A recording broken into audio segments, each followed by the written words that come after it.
statement. I now give the floor to the representative of the Russian Federation. Thank you. Thank you, Minister. We welcome your participation in the meeting in your capacity as President of the Security Council.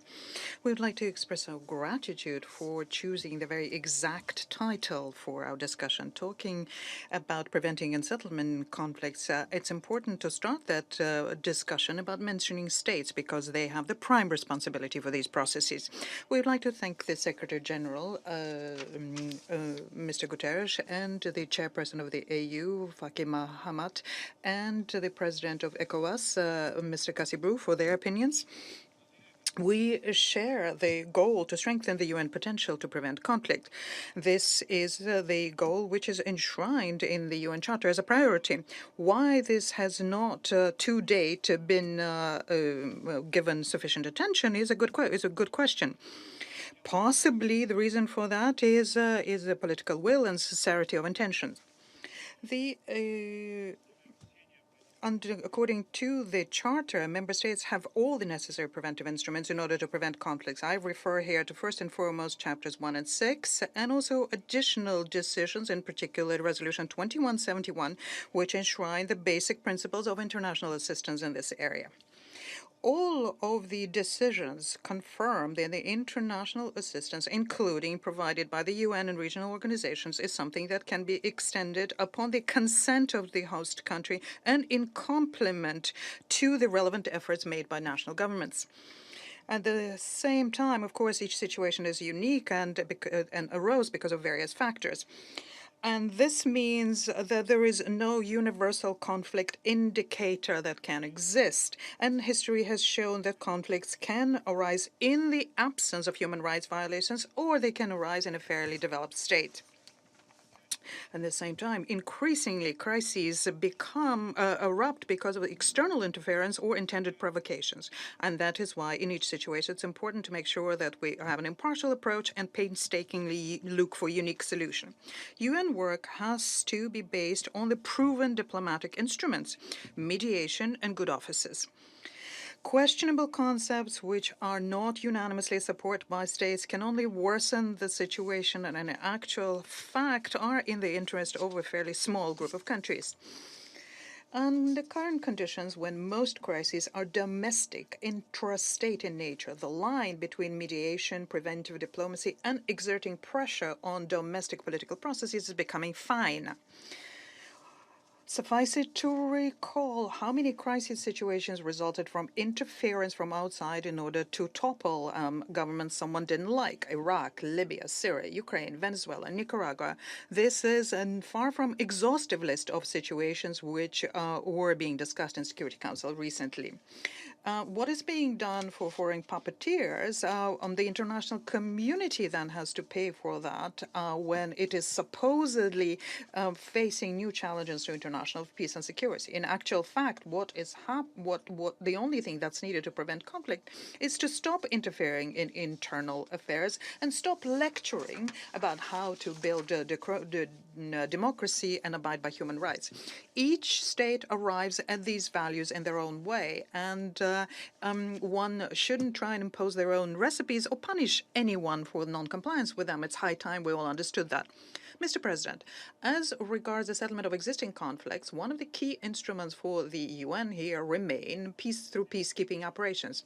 And because the nature of conflicts change all the time, well, UN peacekeeping need to be adapted all the time. And this is something that needs to be done in full compliance with the decision of the special GA Committee on Peacekeeping, C34. It would seem that this is something that everyone knows, but in practice we're encountering paradoxical situations here. On the one hand, we constantly hear reasonable appeals to strengthen cooperation in peacekeeping between the host states, TCCs, PCCs, Security Council, and the UN Secretariat. On the other hand, we see increasing attempts to go around the agreement of documents on specialized platforms and, for example, through Security Council decisions, all kinds of forums and conferences outside of the UN. In this context, we cannot overlook what happened in Sweden on 28th, 29th of November during the International Forum on Challenges to Peace Operations. There, a highly placed UN Secretariat member stated that the Special Committee on Peacekeeping, C34, according to him, should not correct the process of implementing the Declaration of Shared Commitments, which was developed by the UN Secretariat. We don't even know how to react to this, to these words, because it's very well known that the GA is yearly approves a yearly C34 report, and there in item 19 it states very clearly that the C34 is the only UN forum mandated to comprehensively review the whole question of peacekeeping operations in all of their aspects, including measures aimed at enhancing the capacity of the organization to conduct such operations. And such paradoxical situations in the peace and security pillar reform are many. For example, we all agreed the UN mandates have to be clear, focused, and implementable. But some Security Council members saying that peace, security, development, and human rights are linked are constantly calling for the broadening of mission mandates and asking for unusual goals for peacekeepers. Another example, we are facing attempts to equate its protection of civilians and human rights. Those who advocate that do not mention that the protection of civilians is under Chapter 7 of the UN, i.e. with the use of force. Well, what actually they are trying to say, I think, we are is gaining another way of exerting political leverage and use for that the authority of UN and Chapter 7. And we've already had attempts of making use of Chapter 7 in the UN mission in Haiti. As a result, we had a division of the Council where we always used to have consensus. And lastly, UN member states agree that strengthening the safety of peacekeepers is a top priority. But some delegations immediately start advocating for robust mandates of missions. We do not understand how robust operations can increase the safety of blue helmets. And this is not something that can tally with the primacy of politics in settling conflicts. In this context, we cannot overlook the mention in the concept note to this meeting of the so-called peace enforcement operations. The UN cannot afford to get dragged into these kind of scenarios.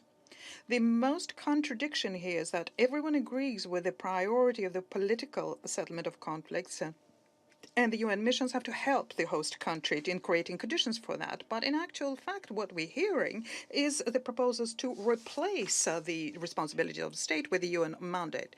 And this is a reason why the Russian Federation didn't think it was in a position to fully endorse a declaration of shared commitments. And that is why we insist that this document be discussed in the C34 committee.